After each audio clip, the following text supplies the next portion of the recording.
If you've ever thought, why do I always feel like I'm behind with money? This video is for you. Maybe it's comparing yourself to a coworker who just bought a new car, or that person on TikTok who's in Bora Bora on Thursday. The pressure is real. You might feel bad about yourself. You might end up spiraling, maybe even self-sabotaging your progress. Trust me, you are not alone. In this video, we're gonna look at some actual data, and then we'll dive into why it seems like everyone has more money than you. Finally, I'll give you 3 strategies to feel better about your money. By the end of this video, you'll walk away with clarity and actionable steps to stop feeling stuck.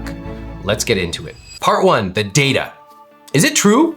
When you see a lot of other people living these seemingly perfect lives, the vacations, the luxury cars, the new houses, it's natural to wonder, am I the only one who doesn't have this stuff? But before you start to believe that, we have to look beneath the surface. Let me show you some data on household credit card debt. What you can see is a lot of people are clearly buying more than they can afford. And then there's this idea that everyone is living paycheck to paycheck. That's also not true. See, there's this common story floating around that everyone is just scraping by and the economy is incredibly difficult for everyone and no one can afford groceries. No, the actual data shows that the median household has a net worth of $193,000 and they have $8,000 in their checking or savings account. Now, there's a big difference between not having enough money and not being intentional with their money. What I'm trying to show you right now is that the way you feel about your money is not really correlated with reality. For instance, I've worked with people making $100,000 a year who feel completely broke. Same thing with people who make $300,000 a year. Sometimes they even say, we're living check to check. I go, really? Because you've maxed out your 401k, you're sending your kids to private school, and you're taking 4 vacations a year. They go, it doesn't feel like I have lots of money. Your feelings about money are highly uncorrelated with the amount in your bank account. At the same time, let's acknowledge some other truths. Wealth inequality is real. The top 10% of US households have $6.9 million on average. As a group, they hold 67% of total household wealth. On the other hand, the bottom 50% of households have $51,000 on average and only 2.5% of total household wealth. Look at those numbers, the difference between wealth of the top 10% and the bottom 50. Now, I believe we can simultaneously acknowledge the need for personal responsibility and the need for systemic change. But to tell you the truth, systemic change is outside the scope of this video. So I'm gonna focus on how we manage our money today. 2 people can have the very same income. One is stressed out, the other is thriving. Why? In part because of the way they look at their money and because of the choices they make. So is everyone richer than you? Probably not. But it might feel that way because of how we see money today. But before I get to that, listen up if you have complex questions about your investments. Questions like, can we retire? When can we retire? What if I want to leave my job and start a new career? How much can we afford to support our kids' education? How are my investment allocations? In these specific cases, it can be really helpful to have a professional run some scenarios and give you a second set of eyes on your financial picture. And a great option to help you get clear answers is a flat fee-based financial planner like our sponsors, Facet. Facet will help you understand and expand your financial opportunities by providing you flexible access to a team of financial planners, CFP professionals, and a team of professionals providing guidance across retirement planning, tax strategy, estate planning, and more. And the best part is, instead of taking a percentage of your portfolio, which is a big no-no, they charge an affordable flat membership fee. We've even partnered with Facet to run scenarios for many of the couples on my podcast who have complex financial situations, and they've been incredibly helpful. I know a financial planner isn't for everyone, but if you want a second set of eyes on your finances, check them out at facet.com/Ramit. You can set up a free call and see if it's right for you.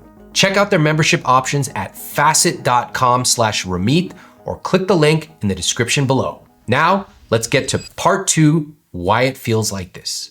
Money stress is real and pervasive. Even if you're earning a good income, you might feel like it's never enough. Why? Because money stress isn't just about how much you make or even the number in your bank account.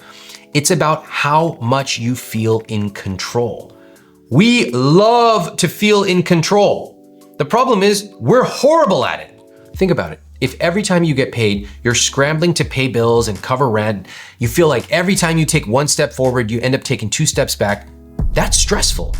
It's even worse if you don't know where your money is going at all. I've talked to people on my podcast earning 6 figures who feel just as anxious about money as someone earning $40,000 a year. It's not just about numbers. It's a lot deeper than that. Here's what I really want you to understand. Money stress comes from not having clarity and understanding of your finances. The vast majority of people who feel stressed out about money have never read a single book about personal finance. It's like asking me to walk in and start building a house. Build a house? I don't even have a hammer. Of course I'm gonna feel stressed out. I don't know what any of these tools are. What's a 2x2? I don't even know if that's the right example. That's how you feel about money because you don't know the basic language of finance. So it feels like your money is controlling you instead of the other way around. The social media highlight reel. If you're scrolling Instagram or TikTok all day, it can feel like everyone is living their best life except for you sitting there munching a bunch of dry ramen noodles. Guys, social media is a curated highlight reel. You only post the best stuff. Nobody's posting about their credit card debt. Nobody's posting about waking up with their 3 a.m. panic attack about money, but instead they post their exotic trips, the nice outfits, the new cars, the cool little meal they had at the corner store in New York. But what you don't see is the reality behind those posts. Now, I gotta tell you, some people actually are genuinely wealthy. They're posting these trips and they're paying for it because they have a very high income, which of course they will not tell you about. Others are faking it. They're putting things on credit cards, they're keeping up with trends they can't afford, and you are comparing yourself to all of them. You're literally comparing yourself to one curated image that they post without knowing the background. I have had couples on my podcast who are living a very nice life. They have a big house, they have a fancier car than I do, they take very nice vacations, but when we looked at their finances, they were drowning in debt. They were spending money they didn't have and projecting an image they could not sustain. We don't know our numbers. Another huge reason it feels like everyone has more money than you is that you don't know your numbers. And I'm not just talking about how much you make, I'm talking about your vision of enough. 50% of the couples I speak to do not even know their household income. Let me say that again. 50% of the people I speak to do not know their own household income.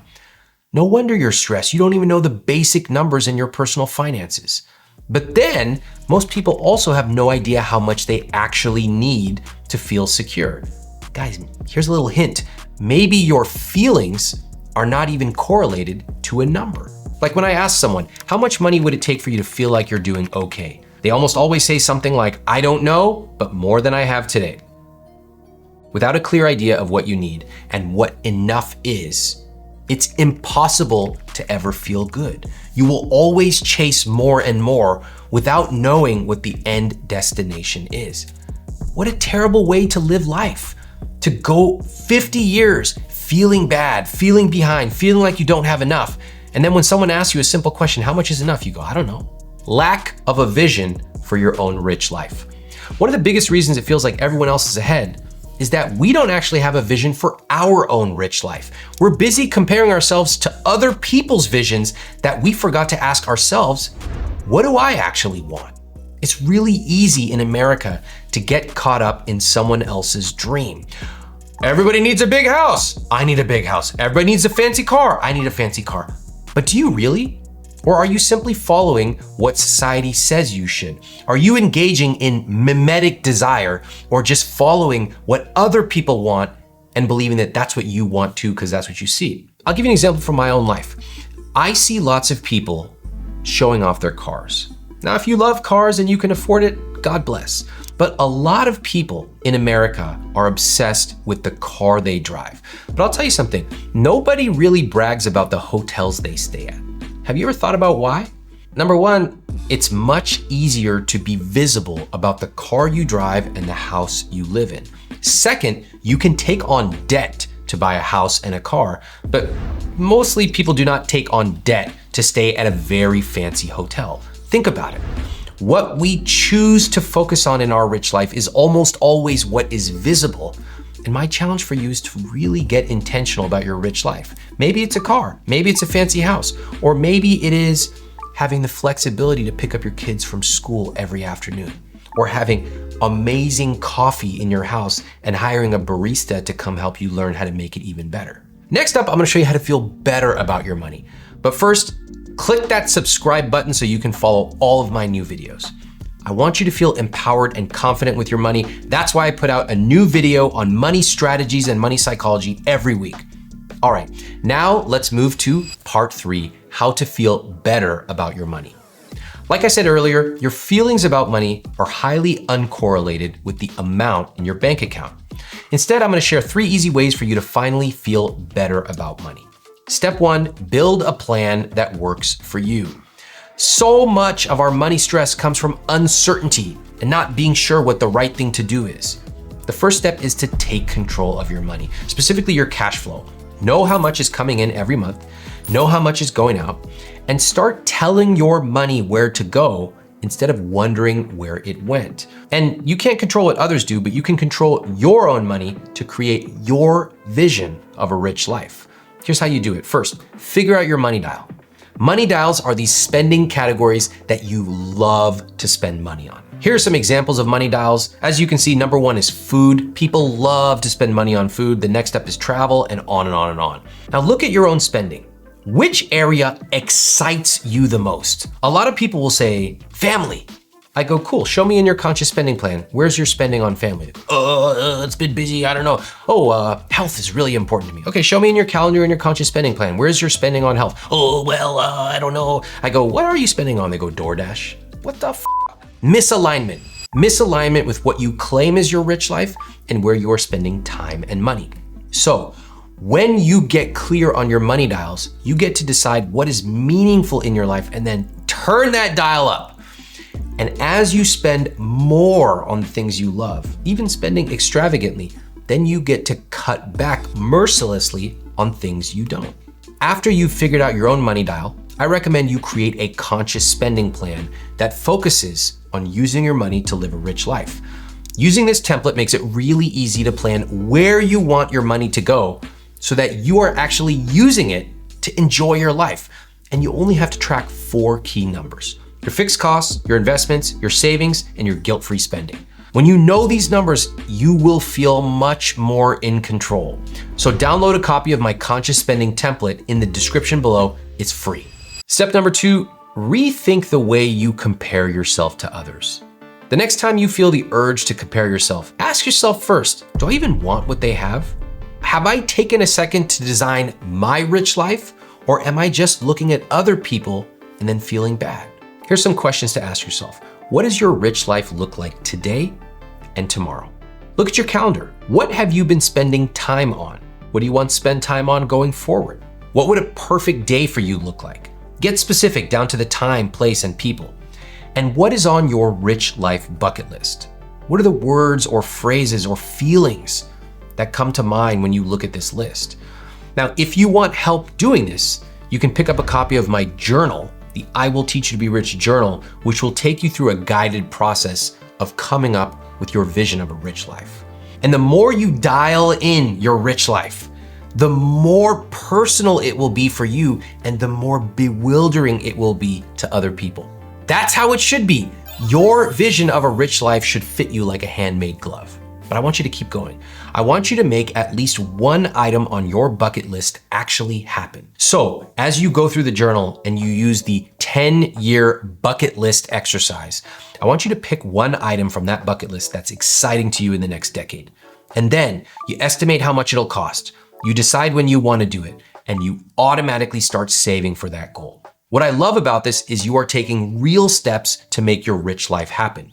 And now it's just a matter of time. Because of the system you built, where you are automatically saving money in a specific account, you know that every single month you're getting closer to making your dream a reality. Your dream, not somebody else's, your dream. And step number 3, celebrate the small wins.